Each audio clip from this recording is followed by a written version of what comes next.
to free the Irish from English rule. The King of England had chosen his fiercest Welsh border lord Roger Mortimer to put down the Irish insurgency. Mortimer was an outstanding military leader, and within 4 months he had taken back Dundalk, then taken Ulster. He had remained there for the past 4 years as Ireland's justiciar. Roger grinned, while his light grey eyes took in every detail of her beauty with frank male appreciation.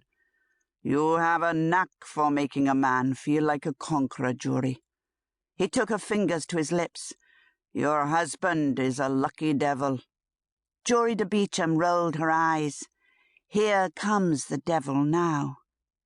Warwick, now in his 50s, was still an imposing figure, the white at his temples contrasting with his black hair, and the deeper lines of his dark face were his only signs of age. "I've put your men in the barracks beside the armory. Your capable sons have taken charge of stabling the horses and don't need my interference. Let's sit by the fire, where we can be comfortable. There is much to discuss." Brianna, displaying good manners, withdrew from the circle, but she had no intention of leaving the hall.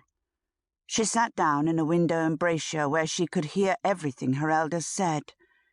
"I shouldn't, but I shall." Mortimer stretched his long legs toward the fire. "I was surprised to learn you had withdrawn from court. The Despensers are the only ones with access to the king. Father and son are determined to gain political supremacy over all the earls and barons in England." Warwick's features hardened. "Our presence there became untenable. It broke my heart to leave Isabel. I have been a lady of the Queen's court since she arrived from France when she was 13. As you well know, we became dearest friends. She adored Brianna, and they became like sisters. Then Hugh Despenser dismissed me along with the Queen's other loyal ladies." Mortimer clenched his fists. "It is beyond belief that Edward has another degenerate favourite after what happened over Gaveston. That the Queen is forced to accept him would gag a maggot. When we rid Edward of Gaveston, the king turned to Isabel and fathered her children like a normal husband. At that time, the elder Despenser, head of the king's council, stood firmly with the barons. Then last year, the avaricious swine spied his chance and made his son chamberlain of the king's household, and Parliament appointed him to the council. After that, it didn't take Hugh Despenser long to become the king's new favourite," Warwick said with disgust. "Once a pederast, always a pederast." Mortimer bit back a foul oath. "Pederast? I know not the meaning of that word, but I warrant it means something bad."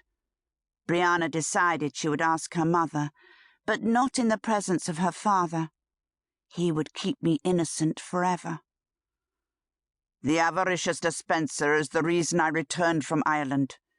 He stole 2 manors from young Hugh Audley by registering them in his own name, and is doing his best to appropriate certain estates that were granted to me.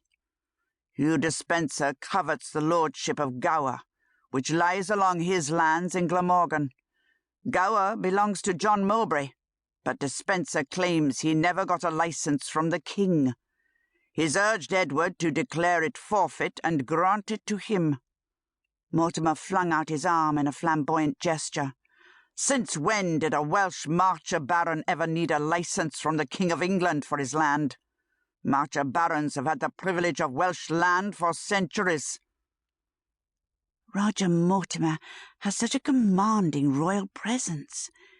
He is exactly what a king should look and sound like, because he is a descendant of King Brutus from the Arthurian legends." She sighed.